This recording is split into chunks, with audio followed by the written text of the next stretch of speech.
이렇게 돌아다니면서 이런 사진이 있는 것을 보게 되었습니다. 아빠가 아이를 재밌게 해주려고 아이를 높이 던진 모습이죠. 아빠는 이 정도 올렸다라고 생각을 했는데 아이의 입장에서는 마치 하늘을 나는 것과 같은 느낌을 받는다라는 것을 이제 상상해서 그린 그림입니다. 그런데 이거를 가장 심각하게 바라보는 한 사람이 있습니다. 누굴까요? 엄마죠. 아시네요. 우리 어머니들은 가장 위험하게 해석하죠. 이렇게 엄마의 생각은 마치 저 높이 던진 것과 같이 여기게 되는 재밌는 그림이었습니다. 그러면서 그렇게 했다가 아이 놓치면 어떻게 하려고 그래? 다치면 어떻게 하려고 그래? 라는 목소리가 들리는 것 같기도 하죠. 같은 현상을 보고 있는데 다르게 해석하는 거죠. 각자가 가지고 있는 생각 또 처해 있는 상황에 따라 다르게 해석할 여지가 우리에게 충분히 있는 겁니다. 그런데 저는 이 그림을 보면서 우리가 복음에 대해서 바라보는 시각이 어떠한가에 대해서 좀 생각을 해보게 되었습니다. 여러분들이 바라보고 있는 복음은 무엇인지 또 어떻게 받아들이고 있으신지에 대한 질문을 던지게 되는 거죠. 특별히 우리가 수십 년 동안 신앙생활을 해오면서 우리가 이론적으로 너무나 잘 알고 있습니다. 복음이 무엇인지, 복음이 얼만큼 큰 능력이 있는지 이론적으로 너무나 잘 알고 있는데 그것과 실제 우리의 삶 속에서 경험하고 있는 복음이 정말로 같은 복음인가 한번 점검해 볼 필요가 있다라는 겁니다. 로마서 1장에 보면은 이 복음은 모든 믿는 자에게 구원을 주시는 하나님의 능력이 된다라고 우리에게 알려주고 있습니다. 우리 이 말씀 너무나 잘 알고 있잖아요.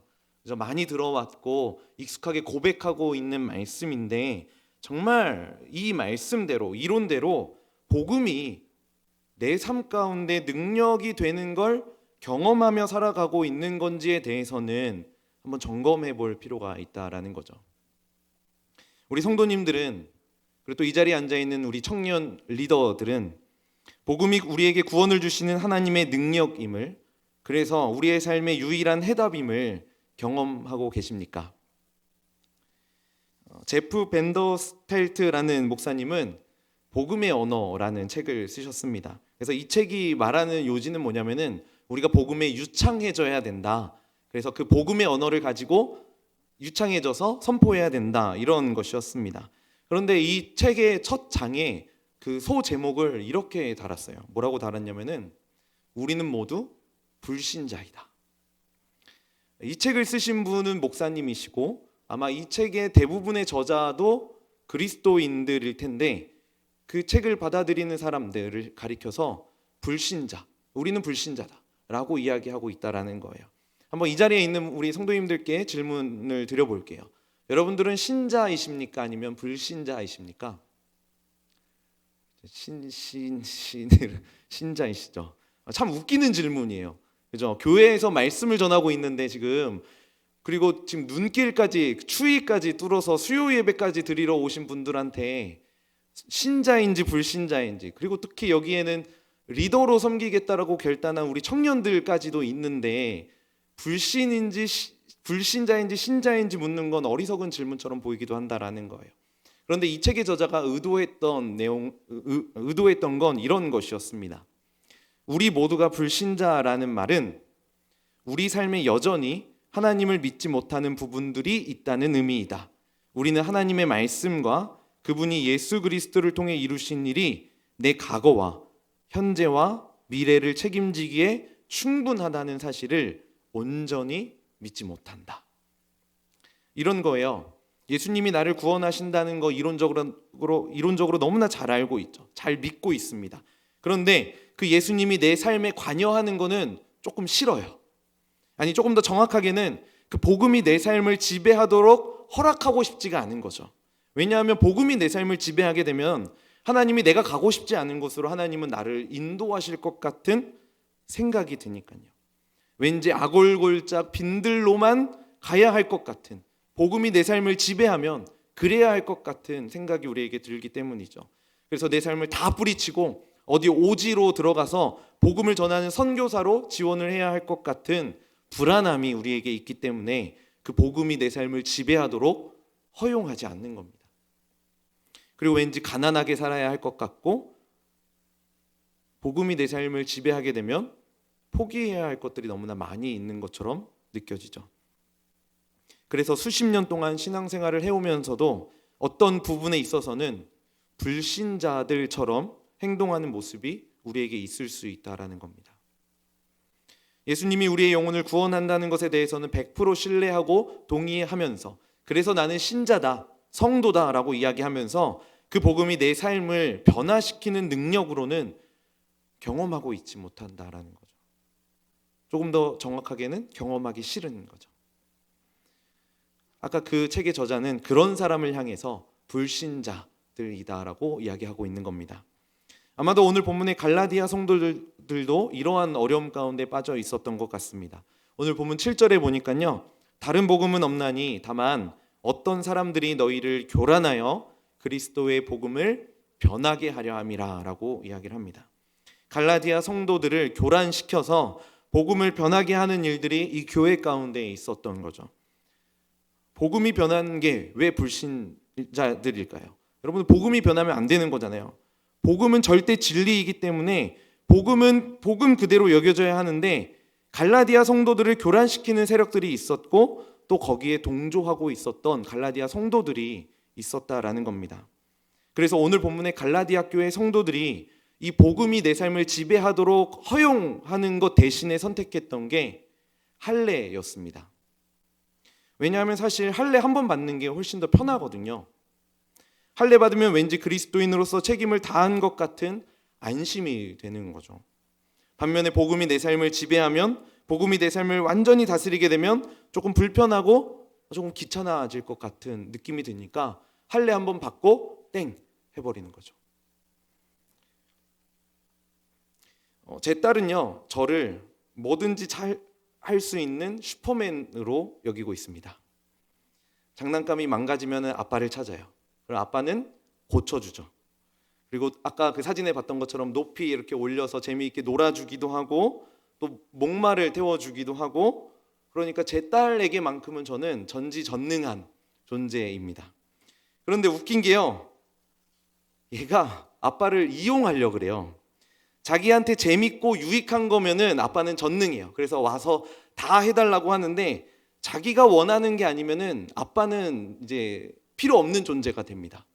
특히 이게 가장 심할 때가 언제냐면은 잠잘 때예요.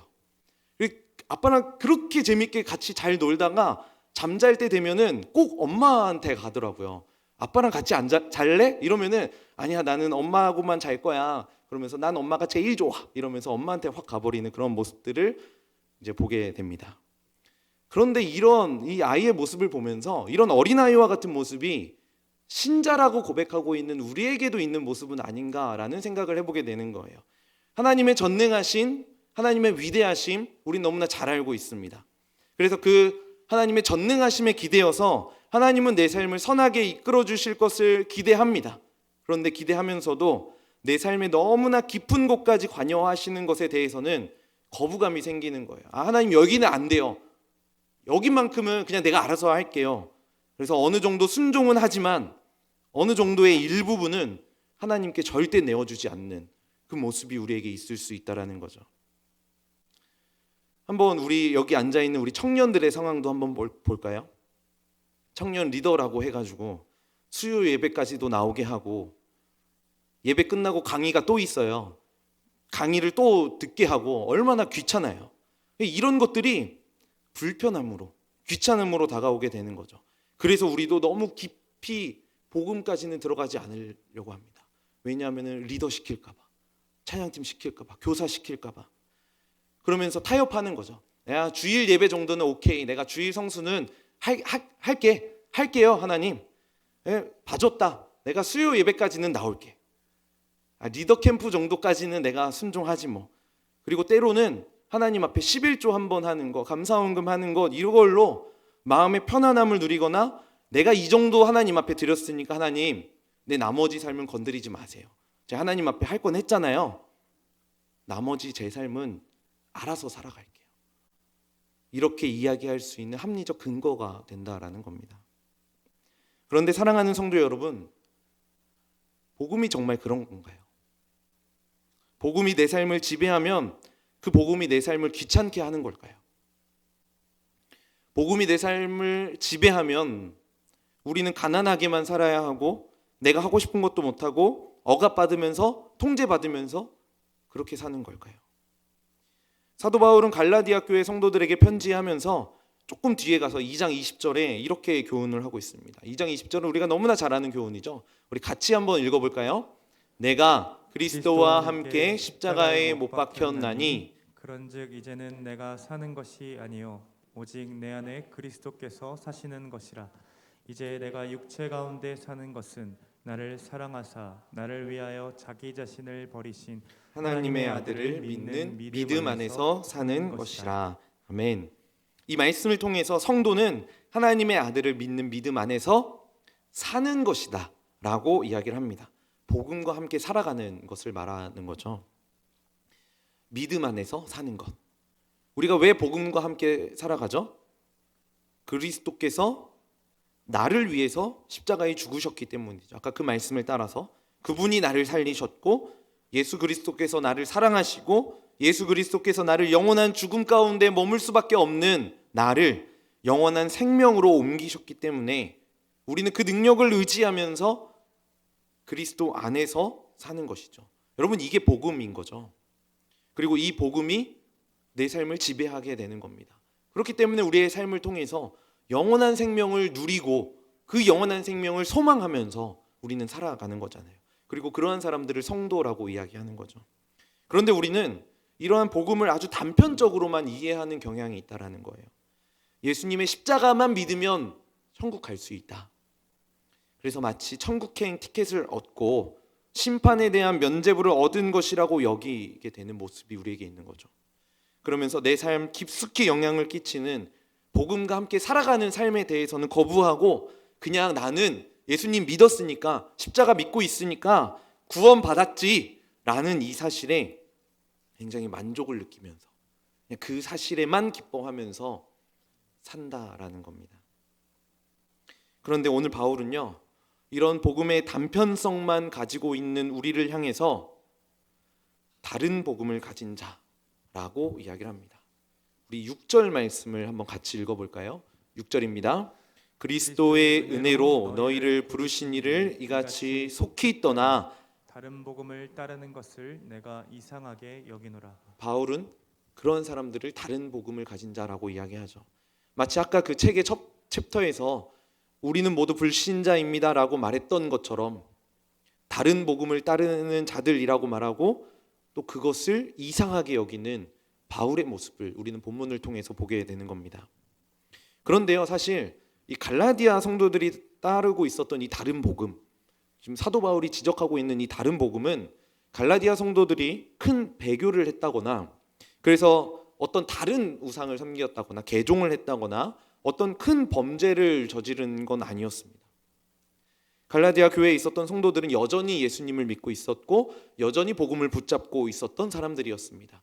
예수님이 하나님의 아들이시라는 그 사실도 버리지는 않았었습니다.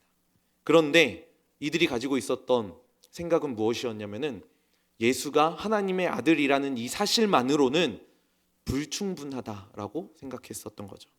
그래서 그 교회 가운데 더 채워야 하니까 할례가 들어오고 구약의 음식법들이 들어오고 구약적인 사고들이 그들에게 들어와서 율법을 우리가 다시 지켜야 된다라고 주장하기 시작했다라는 거죠.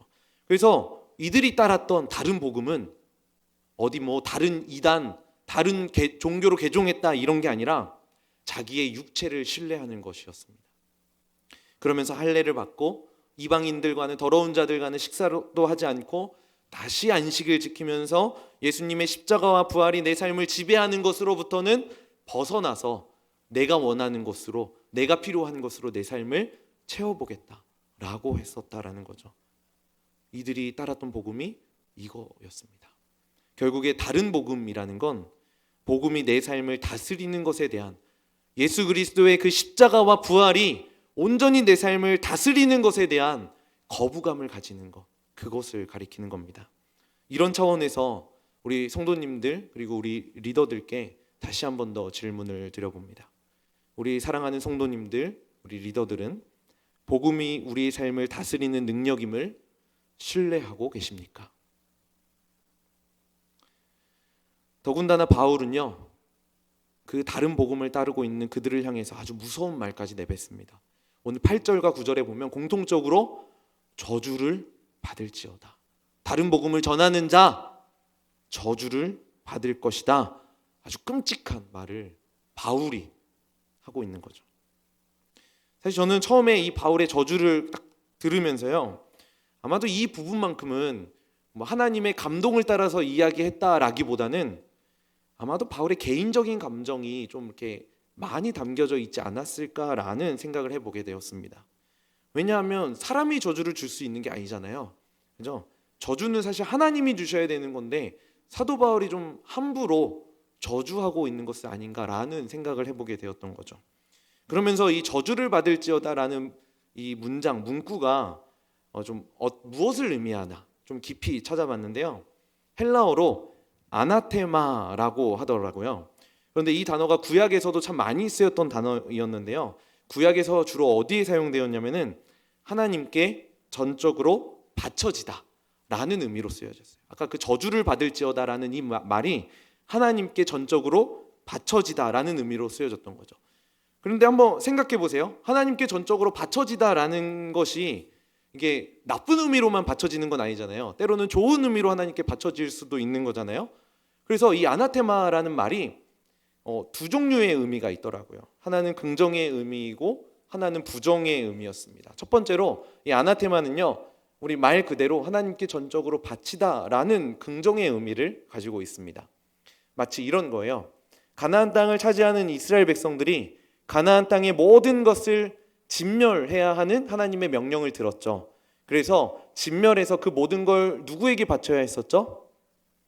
그 모든 것을 하나님께만 바쳐야 했었잖아요. 이때 사용되는 말이 아나테마였었던 거예요. 하나님께 전적으로 바치는 것, 하나님께 모든 것을 드려야 한다라는 의미가 있는 거죠. 그러면 그렇게 모든 것을 드렸을 때, 바쳤을 때 하나님이 그 이스라엘 백성들의 삶 가운데 찾아가셔서 그들에게 필요한 것들 채워주시고 그들의 삶을 인도해 주시는 의미가 여기에 담겨져 있는 겁니다. 그런데 아마도 오늘 본문은 이러한 긍정의 의미로 아나테마가 쓰여진 것은 아니었겠죠. 두 번째로 부정적인 의미인 하나님의 심판을 받는다라는 의미도 함께 담겨져 있는데요. 아마 오늘 본문도 이렇게 쓰여졌을 겁니다. 그리고 구약에도 보면은 부정적으로 하나님께 심판을 받고 하나님께 그 삶이 전적으로 맡겨져서 이렇게 심판받는 그런 장면이 등장을 하는데요. 우리가 너무나 잘 알고 있는 아간이라는 인물을 설명할 때입니다.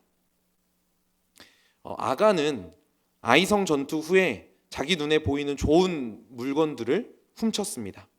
하나님께 전부 바쳐야 했던 물건들이었는데 하나님께 전부 드렸어야 했는데 좋아 보이는 것들을 감추었었죠. 숨겼죠. 그래서 그 결과가 어떻게 됐습니까? 아간과 아간의 모든 가족들이 하나님의 심판을 받게 되었죠. 쉽게 말하면 하나님께 심판의 의미로 전적으로 바쳐진 거예요. 전적으로 바쳐져서 심판을 받게 되었던 거죠. 이때 하나님께 바쳐졌다라는 단어가 아나테마였다라는 겁니다. 더 나아가서 아간뿐만 사실 그랬던 거 아니죠. 이스라엘 백성들도 그렇게 하지 않았었습니다. 하나님은 진멸해야 된다라고 분명히 말씀하셨음에도 불구하고 때로는 몇몇 민족들을 남겨두기도 했었고 자기의 이익 또는 정치적인 이익을 쫓아서 남겨두기도 했었죠. 그래서 그러한 것들이 남겨둔 것들이 그들에게 다시 올무가 되어서 그들을 다시 공격하는 일들도 우리는 구약을 통해서 발견할 수 있게 됩니다. 오늘 본문의 이 아나테마가 이러한 의미로 쓰여졌다라는 것이죠. 아간이 심판받는 것과 같은 의미로 쓰여졌다라는 겁니다. 하나님께 삶의 모든 것을 드리지 못한 자, 그래서 복음에 자신의 삶을 전적으로 바치지 못한 자는 다른 복음을 따르게 되는 것이고 그러한 다른 복음을 전하는 삶의 결국은 하나님의 심판을 피할 수 없는 아나테마로 하나님 앞에 삶이 드려질 수밖에 없다라는 거죠. 그런데 오늘 본문에 나타나는 이 아나테마를 이 부정적인 의미로 우리에게 적용하는 게 아니라 한번 긍정적인 언어로 우리에게 다시 한번 적용해 보려고 합니다. 마치 가나안 땅을 정복하는 이스라엘 백성들이 그 땅에 있는 모든 것을 그 삶을 하나님 앞에 전적으로 바쳤을 때 하나님께서는 그들에게 가나안 땅을 분배해 주셨습니다. 그리고 그들의 삶을 책임져 주시고 지켜 주셨죠. 그래서 우리도요, 동일하게 이 복음, 예수 그리스도의 십자가와 부활에 모든 것을 바치면 우리의 삶을 그 하나님께서 전적으로 책임져 주시고 인도해 주신다라는 거죠. 때로는 내 삶의 일부분을 남겨두고 싶은 욕망이 우리에게 스물스물 올라오기도 합니다.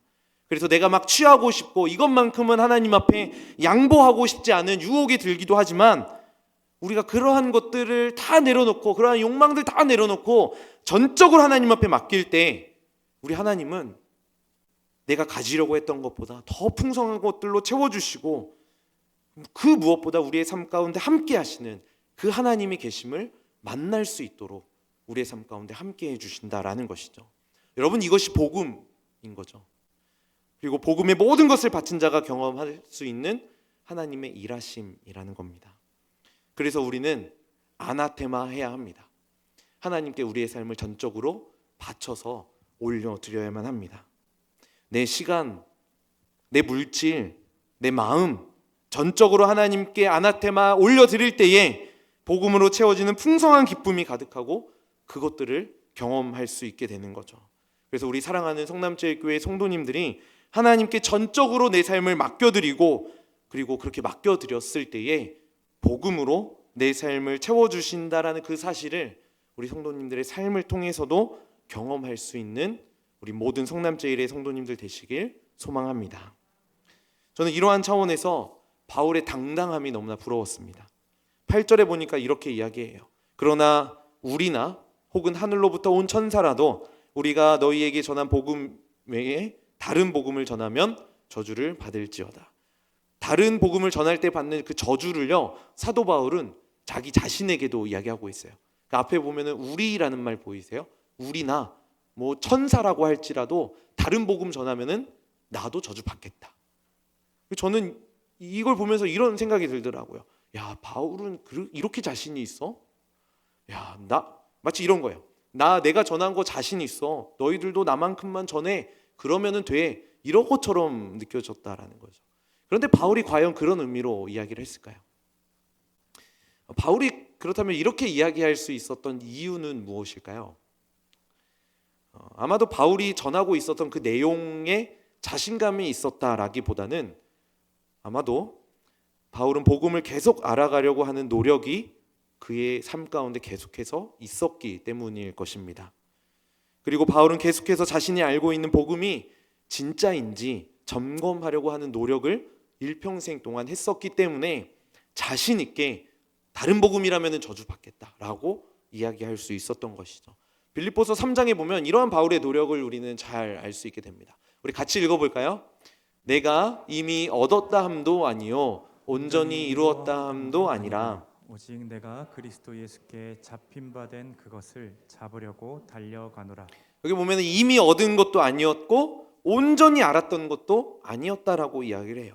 자신의 삶이 복음으로 잡힌 것을 알고 있었기 때문에, 복음이 내 삶을 지배하는 것을 알고 있었기 때문에, 그리고 그 복음이 진리라는 사실을 굳게 믿고 있었기 때문에 그 복음을 향해서 달려가는 삶을 계속해서 살아갈 수 있었던 겁니다. 저는 여기에 있는 청년 리더들이, 또는 혹시 순장이나 각종 공동체에서 리더로 섬기시는 모든 분들이 다른 사람들보다 복음을 더 잘 알고 더 많이 알아서 리더의 자리에 올랐다라고 생각하지 않습니다. 가끔 몇몇 청년들에게 이렇게 리더의 자리를 제안하면 아직 저는 성경도 잘 모르고 부족함이 많아서 자격이 없다고 생각해요 하면서 거절하는 지체들도 있어요. 저는 성경을 많이 알고, 물론 좋은 조건 중에 하나지만 도덕적으로 뛰어나야만 리더를 할 수 있는 것은 아니라고 생각합니다. 복음에 대한 열정, 그리고 하나님의 말씀이 진리인지 믿고 있는 그 믿음, 그리고 하나님의 말씀을 더 깊이 알고 싶은 그 마음, 그게 있는지 없는지, 그리고 가장 중요한 건 복음이 내 인생의 답이라는 이 사실을 알고 있느냐. 그래서 복음이 내 삶을 지배해야 한다라는 그 각오를 가지고 있는 자, 이 사람이 진정한 리더의 자격이라는 거죠. 바울에겐 이러한 열정이 있었던 겁니다. 그래서 복음이 내 삶을 지배해도 내 삶은 더 이상 피폐해지거나 가난해지는 것이 아니라 오히려 풍성해진다라는 이 사실을 바울은 붙잡았었던 거죠. 그렇기 때문에 바울은 오직 하나님의 기쁨만을 구할 수 있었던 겁니다. 오늘 본문 10절에 보니까 우리 같이 읽어볼까요? 이제 내가 사람들에게 좋게 하랴 하나님께 좋게 하랴 사람들에게 기쁨을 구하랴. 내가 지금까지 사람들의 기쁨을 구하였다면 그리스도의 종이 아니니라. 바울은 사람들의 기쁨을 구하는 사람이 아니었습니다. 왜냐하면 바울은 그리스도의 종이었기 때문이죠. 그렇다고 사람들이 안 기뻐하진 않았을 거예요. 그렇죠? 복음이니까. 그러나 1차적으로 기쁨의 대상, 바울에게 있어서 1차적으로 기쁨의 대상은 하나님이었던 겁니다. 그래서 저는 이 10절 그리고 오늘 우리 읽은 본문을 통하여서 바울의 관심사가 무엇이었는지 그게 두 가지 정도를 좀 유추할 수 있게 되는데요. 그걸 나누고 좀 말씀을 마무리해 보려고 합니다. 바울의 관심사 첫 번째는 그리스도의 영광이었습니다. 바울이 구했던 건 하나님의 기쁨이었죠. 그래서 하나님의 기쁨과 반대되는 모습들에 대해서는 강력하게 주장하는, 심지어는 저주를 받을지어다라고 말할 정도로 강력하게 주장하는 모습을 우리는 보게 되죠. 이러한 차원에서 우리가 기억해야 할 것은 하나님이 우리에게 맡겨주신 그 사역들, 각자에게 맡겨주신 사역은 그리스도의 영광과 관련이 되어 있다는 겁니다. 내가 하는 섬김을 통해서 내가 기쁜 거 아니라, 우리 옆에 있는 사람들 기뻐하는 게 아니라 그리스도께서 기뻐하신다라는 거죠. 그리스도께서 영광 받으신다라면은 우리는 때로 내가 원하는 대로 우리 공동체가 잘 세워지지 않아도 충분한 거예요. 왜? 그리스도께서 기뻐하셨으니까요. 그러니까 우리는 낙담할 필요가 없는 거죠. 내 뜻대로 되지 않더라도 그리스도의 영광을 구했고 그리스도의 영광을 바라보면서 섬겼다면은 그것만으로 우리는 기뻐할 수 있다라는 겁니다.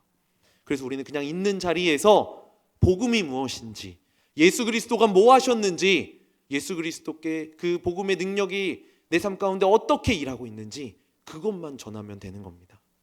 이러한 차원에서 우리의 관심사도 오직 그리스도의 영광이면 충분한 겁니다. 때로는 우리 좌절할 때도 있을 거예요. 때로는 실망할 때도 있을 거고 넘어질 거고 그 공동체 안의 관계로 인해서 어려움 겪을 때도 있을 거예요. 근데 그리스도께 좋게 했다면, 하나님이 기뻐하셨다면 충분한 겁니다. 우리 사람을 기쁘게 하기 위해서 이 복음이라는 귀한 가치를 저버리는 일은 하지 않았으면 좋겠어요. 그리고 바울의 두 번째 관심사는 바로 사람들의 영혼이었습니다. 사람들의 기쁨이 아니라 한 영혼이었다라는 거예요. 한 영혼이 하나님 앞에 바로 서는 것, 이것이 바울의 최대의 관심사였던 것이죠. 로마서 9장 3절에 보면은 바울은 이렇게도 고백합니다. 나의 형제 곧 골육의 친척을 위하여 내 자신이 저주를 받아 그리스도에게서 끊어질지라도 나는 그것을 원한다. 같은 동족인 유대인들이 복음을 받아들일 수만 있다면 내가 끊어질지라도 나는 기쁘다. 그들이 복음 안에 거한다면은 나는 그것만으로도 만족한다. 한 영혼의 관심을 가지고 있었던 거죠. 그래서 우리의 관심사도 한 영혼이면 충분한 겁니다. 복음은 유창하게 말하는 게 아니라 그냥 전하는 거예요. 예수님 전하고 예수님 나누고 예수님 사랑하면 그게 공동체 가운데 예수님의 사랑이 전해지는 거고 예수님이 하신 일들이 나눠지는 거고 우리 공동체의 한 영혼이 주님께로 다시 돌아오는 그 역사들을 우리는 보게 된다라는 거죠. 그렇게 하면 우리는 복음을 신뢰하며 복음의 능력을 기대하는 삶으로 살아갈 수 있게 되는 겁니다. 제가 최근에 금쪽 같은 내 새끼라는 프로그램을 조금 봤는데요. 아주 조금만 보긴 했는데요. 거기에 보니까 부모에게 이렇게 자기도 모르게 공격성을 보이는 한 아이가 나오더라고요. 근데 부모가 굉장히 인내심이 많아요. 참고 수용하면서 기다려요. 차분히 기다리고 침착하게 아이에게 이야기하는 모습을 보게 되더라고요. 저는 그 그렇게 대응을 하는 부모를 보면서 참 대단하다, 너무 잘한다 이렇게 생각을 했었거든요. 그런데 거기에 나오는 오은영 박사님께서 이런 말을 하더라고요. 이렇게 부모를 공격한 아이들이 나중에 시간이 지난 다음에 오히려 스스로 자괴감에 빠진다라는 거예요. 그것을 바로 지적하지 않으면 스스로 자괴감에 빠진대요. 시간이 좀 흐른 다음에 아이가 화가 좀 풀린 다음에 아이가 스스로 생각하는 거죠. 난 부모를 때린 나쁜 아이구나 이러면서 스스로 자괴감에 빠져서 더 자기는 고립되어지고 더 공격성을 보이는 이런 모습으로 나타난다라는 거예요. 저는 처음에 부모를 공격하는 아이를 가만히 내버려두면 그냥 단순히 아이의 버릇이 나빠질 거라고만 생각을 해서, 그래서 이거 잘못된 거야, 지적해줘야 돼 이렇게만 생각을 했었는데 그게 아니었어요. 아이한테는 사랑하는 부모님을 괴롭게 했다는 그 자괴감이 오히려 더 큰 충격으로 다가오게 된다라는 거죠. 저는 그 모습을 보면서 복음의 능력을 의심하고 복음이 내 삶 속으로 깊숙하게 들어오는 것을 거부하고 있는 저의 모습이 오버랩됐습니다.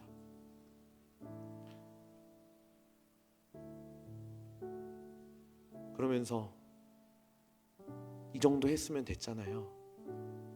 이 정도 하면 충분한 거 아니에요? 하나님, 여기는 제가 알아서 할게요. 여기 제가 할 수 있어요. 그러면서 차단하고 있는 저의 모습을 보게 되었죠. 그런데 제가 그러한 모습을 보면서 또 어떻게 반응해요? 하나님, 저는 또 그랬군요. 또 복음의 능력을 의심했군요.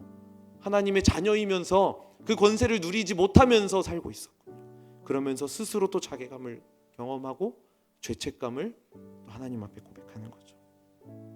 사랑하는 성도 여러분, 사랑하는 청년 리더 여러분, 복음이 기쁜 소식이라는 것을 알면 우린 그냥 순종하면 되는 겁니다. 복음이 우리의 삶을 바꿀 수 있으니까요.